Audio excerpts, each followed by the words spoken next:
आज हम डिस्कस करेंगे कि किस तरीके से दशा और अंतरदशाओं के रिजल्ट हम देखें किसी भी कुंडली के अंदर। तो ये मैंने कुंडली ली है और इसमें प्रैक्टिकली आपको एक्सप्लेन करूंगा। बहुत ही इंपॉर्टेंट वीडियो होने वाला है, पूरे को शुरू से आखिर तक देखें, हर एक स्टेप को समझने की कोशिश करें।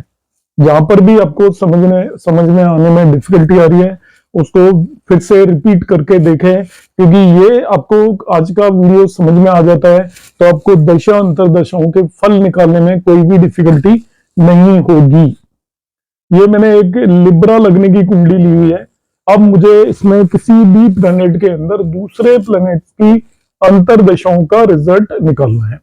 तो सबसे पहला काम ये होगा मेरा कि यहाँ पर मैं हर एक की लॉर्डशिप देखूंगा कि कौन सा प्लेनेट इस कुंडली के लिए बेनिफिक है और कौन सा मेलिफिक है। तो वन बाई वन मैं सभी 9 प्लैनेट्स को एक्सप्लेन करूंगा, आपको समझाऊंगा कैसे पता चलेगा कि उनकी 12 लॉर्डशिप है, प्लैनेट 9 है, उनमें 7 प्लैनेट्स की लॉर्डशिप है और राहु केतु की कोई भी लॉर्डशिप नहीं है, तो उन्हें भी देखना आपको आना चाहिए। तो शुरू हो जाते हैं हम। सबसे पहले मैं ले लेता हूं यहाँ पर वीनस, क्योंकि लग्न लॉर्ड है, वीनस को लिया तो एज ए लग्न लॉर्ड वो बेनिफिक ही होगा। मगर वीनस इस कुंडली में 8th लॉर्ड भी है। तो अब 8th लॉर्ड का रूल याद करेंगे। जो 8th लॉर्ड कैसा होगा कुंडली के लिए, वो उसकी दूसरी लॉर्डशिप पर डिपेंड करेगा। दूसरी लॉर्डशिप का मतलब यहाँ पे वीनस 8th लॉर्ड है तो ये इसकी दूसरी लॉर्डशिप लग्न की है। एज ए लग्न लॉर्ड वीनस बेनिफिक होता है, तो एज ए 8th लॉर्ड भी इसे हम बेनिफिक लेंगे। तो वीनस एज ए लग्न लॉर्ड भी बेनिफिक है, एज ए 8th लॉर्ड भी बेनिफिक ही है। तो दोनों तरीके से वीनस बेनिफिक है इस कुंडली के लिए। अब दूसरे प्लेनेट मार्स पर आ जाते हैं। 1 साइन का जो लॉर्ड है मार्स, या 8 साइन का जो लॉर्ड है, तो 8 साइन का लॉर्ड मार्स है। तो मार्स एक तो केंद्र भाव का लॉर्ड है एज ए 7th लॉर्ड, तो ये 7th लॉर्ड की तरह न्यूट्रल हो गया। 7th लॉर्ड केंद्र भाव के स्वामी न्यूट्रल होते हैं और 7th लॉर्ड मारक भी होता है, इसलिए न्यूट्रल होने के साथ साथ मार्स इस कुंडली के लिए मारक भी हो गया। मारक केस की तरह एक्ट करेगा नहीं करेगा वो लेटर ऑन बात करेंगे, अभी ये मारक हो गया है। मगर दूसरा इसकी लॉर्डशिप है मार्स की 2nd लॉर्डशिप, दूसरे भाव का लॉर्ड है। अब दूसरे भाव के लॉर्ड के केस में हम देखेंगे क्या ये किसी के साथ कंजक्टेड है, क्या कंजक्टेड नहीं है। तो कंजक्टेड नहीं होता है जब भी 2nd लॉर्ड अकेला बैठा हो। तो एज ए 2nd लॉर्ड हम वो कैसा बिहेव करेगा वो उसकी दूसरी लॉर्डशिप पर डिपेंड करेगा। तो Mars as a 2nd Lord हमें देखना है, तो उसकी दूसरी लॉर्डशिप 7th हाउस की है जहां पर वो न्यूट्रल है।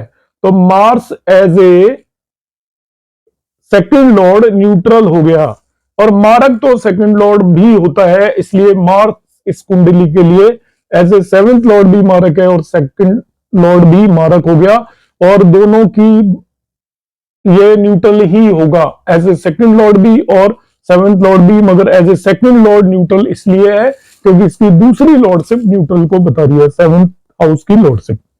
अब मैं तीसरे प्लेनेट की बात कर लेता हूं, सैटर्न की। तो सैटर्न यहाँ पर इस केंद्र भाव का लॉर्ड है और ये ट्राइन का लॉर्ड है। तो केंद्र भाव का लॉर्ड मतलब चौथे भाव के लॉर्ड की तरह वो न्यूट्रल हो गया, और 5वें भाव की लॉर्ड की तरह ट्राइन लॉर्ड हमेशा बेनिफिक होते हैं, तो बेनिफिक हो गया। तो एक ही प्लेनेट यदि केंद्र और ट्राइन दोनों का लॉर्ड हो जाए तो वो योग कारक हो जाता है। तो इस कुंडली के लिए सैटर्न शनि योग कारक हो गया। अब मैं नेक्स्ट बात करूंगा जुपिटर की। तो जुपिटर हम देखते हैं, तो यहाँ पर जुपिटर एक तो तीसरे भाव का स्वामी है, 3rd लॉर्ड। 3rd लॉर्ड हमेशा मेलिफिक होता है, तो एज ए 3rd लॉर्ड मेलिफिक है, और दूसरा 6th हाउस का लॉर्ड है। तो as a 6th house lord भी ऑलवेज मेलिफिक होता है, 3, 6, 11 के लॉर्ड मेलिफिक होते हैं। तो जुपिटर दोनों ही भावों की लॉर्डशिप के हिसाब से मेलिफिक है इस कुंडली के लिए। अगला अब हम देख लेते हैं मरकरी। तो मरकरी को देखते हैं, तो मरकरी एक तो 9th हाउस लॉर्ड है, तो as a 9th house lord ये बेनिफिक हो गया, मगर ये 12th हाउस लॉर्ड भी है। तो 12th हाउस लॉर्ड के लिए हम मरकरी को जाकर देखते हैं। तो मरकरी केतु के साथ बैठा हुआ है, मगर जब राहु केतु के साथ कोई भी प्लेनेट बैठा हो, राहु केतु की कोई भी लॉर्डशिप नहीं होती। तो इसलिए हम उसे कंजंक्शन नहीं मानेंगे, इसको अकेला बैठा हुआ मानेंगे एज ए 12th लॉर्ड। तो 12th लॉर्ड ये जब अकेला ही बैठा है, केतु को नहीं कंसीडर करेंगे, ये ध्यान रखना। तो अकेला बैठा हुआ मान लेंगे, किसी और के साथ होता तो पर सहचार्य का नियम लगता, मगर ये क्योंकि केतु के साथ है तो पर सहचार्य नहीं लगेगा, इस पे नियम लगेगा। एज ए 12th लॉर्ड 12वें भाव के स्वामी की तरह मरकरी कैसे बिहेव करेगा, जैसी इसकी दूसरी लॉर्डशिप है, दूसरी लॉर्डशिप इसकी 9वें भाव की है, वो बेनिफिक है, तो Mercury as a 12th lord benefic ही होगा। अब आ जाता हूं मैं मून पे। Moon is 10th Lord, 10th केंद्र भाव के स्वामी हमेशा न्यूट्रल होते हैं, तो मून न्यूट्रल है। अब लास्ट बचा इनमें 7 प्लैनेट्स में सन, तो सन 11th लॉर्ड है। 3, 6, 11 के स्वामी या लॉर्ड ऑलवेज मैलिफिक होते हैं, तो ये मैलिफिक हो गया। अब हम देखेंगे राहु को।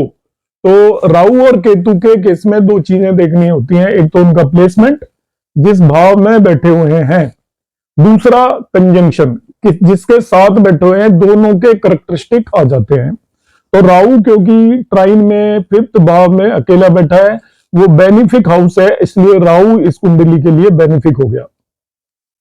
प्लेसमेंट और एसोसिएशन के बेस पर बताते हैं, मगर केतु पे आओगे तो केतु प्लेस्ड है और एसोसिएटेड है। तो केतु मरकरी के साथ प्लेस्ड है, जो मरकरी यहां पर कुंडली में देखिए बेनिफिक है, और 11वें भाव में इसलिए मैलिफिक है, तो ये बीच के रिजल्ट देगा। केतु बेनिफिक और मैलिफिक दोनों तरीके का हो गया, तो मिक्स हो गया, एक तरीके का न्यूट्रल हो गया, क्योंकि ये 11वें भाव में बैठा है इस वजह से मैलिफिक है, मगर मरकरी के साथ बैठा है इस वजह से बेनिफिक है। तो इसमें हमें देखना पड़ेगा जब भी केतु पर मरकरी का असर होगा, केतु पर मरकरी का असर होगा, मरकरी पर केतु का असर होगा, दोनों चीजों को हमें ध्यान रखना है। तो अभी मैंने आपको बता दिया कौन सा प्लैनेट किस तरीके से इस कुंडली के अंदर बिहेव कर रहा है। अब हमें दशा और अंतरदशाएं देखनी है कि एक दशा में दूसरी अंतरदशा कैसी आएगी। इसके मैं 2-3 वीडियो बनाऊंगा, आप देखते रहिएगा, आपको होपफुली अच्छे से समझ में आ जाएगा। मरकरी की दशा में मुझे वीनस की अंतरदशा देखनी है बाय द वे। तो सबसे पहले मैं जाऊंगा क्या मरकरी और वीनस में कोई संबंध है क्या। तो ये यहाँ पे 3रे भाव में बैठा है, ये 11वें भाव में बैठा है, इन दोनों के बीच में कोई भी संबंध नहीं है। एक 4 तरीके के संबंध होते हैं, एक एक्सचेंज, दूसरा म्यूचुअल एस्पेक्ट, तीसरा क्षेत्र दृष्टि संबंध, और चौथा होता है आपका कंजंक्शन। तो चारों में से कोई भी संबंध नहीं है, तो ये संबंध ही नहीं है। अब हम देखते हैं मरकरी। तो Mercury as a 9th lord भी बेनिफिक है, 12th लॉर्ड भी बेनिफिक है, तो ओवरऑल बेनिफिक हो गया है। वीनस को इस कुंडली में देखें तो वो एज ए लॉर्ड भी बेनिफिक है और 8th लॉर्ड भी बेनिफिक है, तो ओवरऑल बेनिफिक हो गया। तो एक बेनिफिक प्लेनेट की दशा में दूसरे बेनिफिक प्लेनेट की अंतरदशा है, मगर दोनों संबंधी नहीं है, फिर भी ये बिल्कुल एक्सीलेंट रिजल्ट देंगे। दोनों के बेनिफिक एक दूसरे के रिजल्ट को में दोनों सेम नेचर है, इसलिए आपको ओवरऑल बेनिफिक रिजल्ट ही मिलने वाले हैं इस नेटिव को। अब हम देख लेते हैं एक दूसरा केस मैं ले लेता हूं। यहां पर मैं एक केस और बनाया था, या हम और कोई कंसीडर कर लेंगे। केस कहां गया, चलो मैं और कोई कंसीडर कर लेता हूं एक केस, जस्ट अ मिनट। ये मैंने ले लिया MD of Mercury and AD of Sun. अब एमडी ऑफ मरकरी अभी मैंने बताया था, मरकरी बेनिफिक है और 12th लॉर्ड भी बेनिफिक है, और अभी सन हमने निकाला था वो एज मेलिफिक है, एज 11th लॉर्ड। देखिए सन मेलिफिक है 11th लॉर्ड की तरह, और मरकरी अभी हमने देखा था तो वो बेनिफिक ही है। देखते हैं दोनों में कोई संबंध है क्या, कोई भी संबंध नहीं है, ना ही तो चारों में से कोई संबंध नहीं है, ना ही एस्पेक्ट कर रहे हैं, ना एक्सचेंज हो रहा है, ना क्षेत्र दृष्टि संबंध है, और ना ही कंजंक्शन है। तो अब क्या देखा जाए, संबंधी भी नहीं है, अब एक बेनिफिक है एक मेलिफिक है, तो अब कैसे करेंगे। मरकरी की दशा में यदि सन की अंतरदशा है तो आपको मिक्स रिजल्ट मिलेंगे।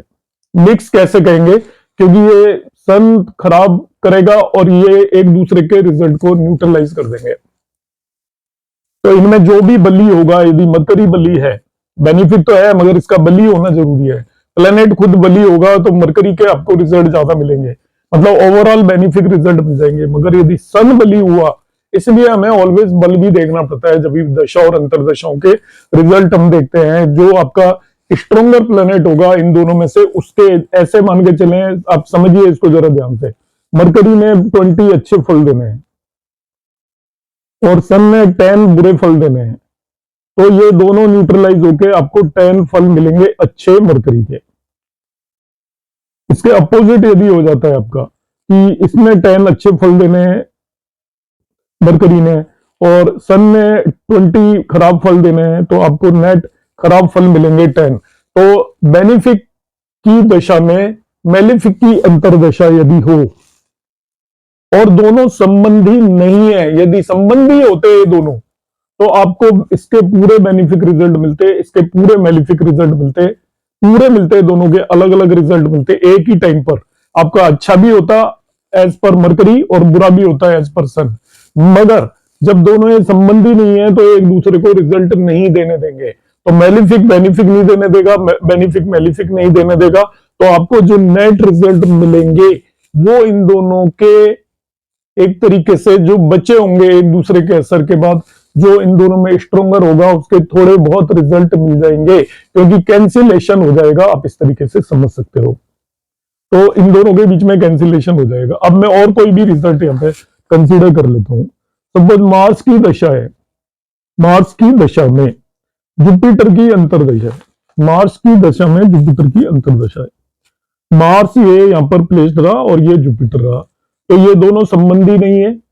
मार्स की दशा में जुपिटर की अंतरदशा देखनी है, तो मार्स आप देखा कि ये न्यूट्रल है, मारक है वैसे है, मगर ये न्यूट्रल है इस कुंडली के लिए, मेलिफिक नहीं है। मगर जुपिटर मेलिफिक है, दोनों संबंधी नहीं है, तो संबंधी नहीं है तो अब यहाँ पे नेट आपको मेलिफिक रिजल्ट ही मिलने वाले हैं, क्योंकि मार्स तो न्यूट्रल ही है और तो ये कैंसिलेशन करेगा नहीं। दोनों सहधर्मी भी नहीं है, ये सहधर्मी होते हैं तो वो स्ट्रोंगर हो जाते हैं, दोनों का धर्म, ये उभयधर्मी है। उभयधर्मी के केस में ऑलवेज मिक्स रिजल्ट मिलते हैं, ये मान के चलना है आपको। उभयधर्मी का मतलब ये दोनों एक दूसरे को कैंसिल आउट ही नहीं करेंगे। अभी मैं तीसरा केस ले लेता हूं। सपोज वीनस की दशा में जुपिटर की अंतरदशा है, वीनस की दशा में जुपिटर की अंतरदशा। अब कैसे कंक्लूड करेंगे, तो ये दोनों विरुद्ध धर्मी है, वीनस बेनिफिक है और जुपिटर यहां पर मेलिफिक है इस कुंडली के लिए। तो विरुद्ध धर्मी है और संबंधी है क्या, हम देखते हैं, तो संबंधी भी नहीं है। तो विरुद्ध धर्मी हो गए, संबंधी भी नहीं है, तो अब क्या करेंगे, ये कैंसिलेशन ऑफ रिजल्ट होगा। आपको इन दोनों में जो बली होगा उसके रिजल्ट मिलेंगे। आपको नेट ना ही तो बहुत एक्सीलेंट रिजल्ट मिलेंगे, ना ही बहुत खराब रिजल्ट मिलेंगे, आपको बीच के से रिजल्ट मिलेंगे, ना ही तो बहुत बेनिफिक मिलेंगे, ना ही बहुत मेलिफिक मिलेंगे। वो दोनों एक दूसरे के रिजल्ट को कट करेंगे, कैंसिलेशन ऑफ रिजल्ट हो जाएगा। इससे जस्ट मैं अपोजिट केस ले लेता, अपोजिट, यहां पर वो दोनों संबंधी नहीं है, मगर बाय द वे वो संबंधी होते हैं कि जुपिटर बाय द वे यहां पर प्लेस्ड होता। एक एग्जांपल ले रहा हूं जस्ट, जुपिटर यहां पे प्लेस्ड होता और वीनस यहां पे प्लेस्ड होता, तो इस कुंडली में देखिए क्या होता। प्लेसमेंट के बेस पे बता रहा हूं, केवल संबंध प्लेसमेंट से होता है, बस एस्पेक्ट या जो भी प्लेसमेंट से बनता है, एस्पेक्ट हो गया, एक्सचेंज हो गया।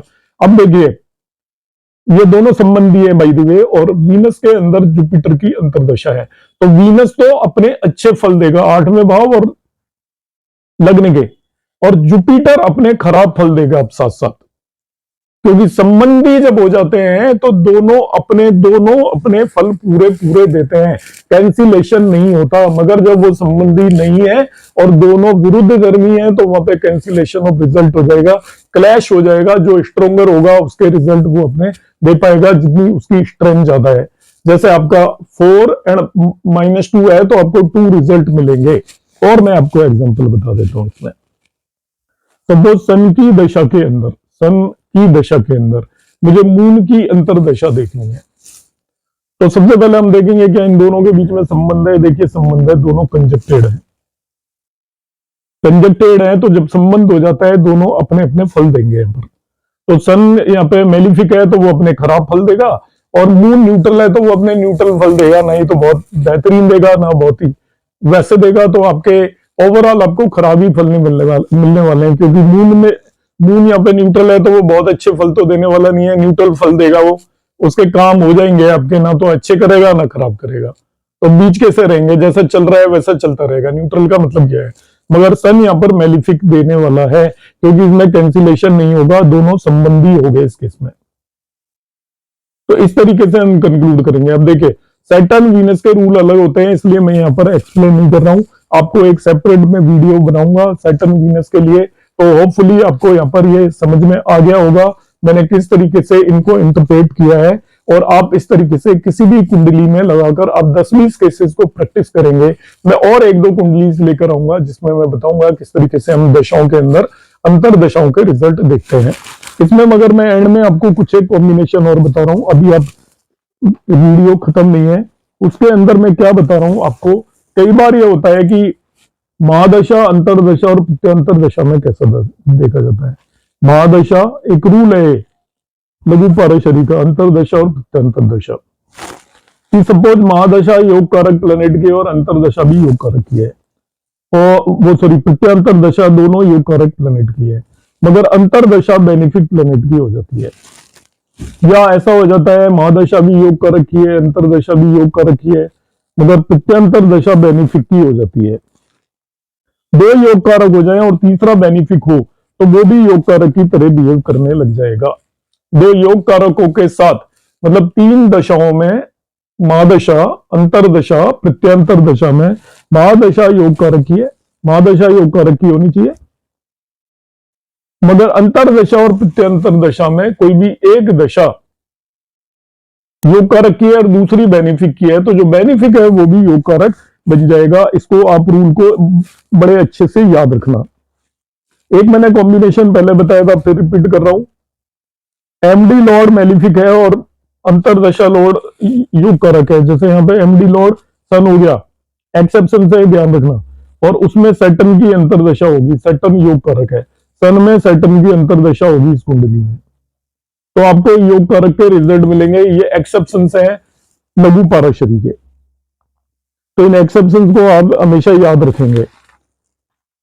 और कोई देखिए एक्सेप्शन ये मैंने 2-3 आपको बता दिए, एक ऑलरेडी मैं बता चुका हूं, किसी भी प्लेनेट की महादशा में उसी की अंतरदशा हो तो वो अपने रिजल्ट नहीं देता। जैसे यहाँ पे सैटर्न एक अति योग कारक है, ये इसकी अपनी दशा में इसी की अंतरदशा हो तो Saturn as a functional 4th और 5th लॉर्ड के रिजल्ट नहीं देगा, वो अपने as a Saturn, Shani as a planet की तरह रिजल्ट देगा, तो शनि के जो खुद के कारकत्व हैं उनके रिजल्ट देगा। तो इस चीज को आप हमेशा याद रखेंगे। तो इस तरीके से मैं अब इसकी आज की क्लास को एंड करता हूं। होपफुली आपको समझ में आ गया होगा। यदि आपको कोई भी डाउट अभी भी है तो आप कमेंट बॉक्स में कमेंट करेंगे, पर्टिकुलरली मेरे मोबाइल पर आप मैसेज करेंगे तो ज्यादा ठीक रहेगा। यूट्यूब पर इतने ज्यादा कमेंट होते हैं कि वो एक बार देखने पर निकल जाते हैं, कई बार नोटिस में भी नहीं आते, तो मैं उनका आंसर कर भी नहीं पाता हूँ। आपने अभी चैनल अभी तक सब्सक्राइब नहीं किया है तो आप इसे सब्सक्राइब कर लें।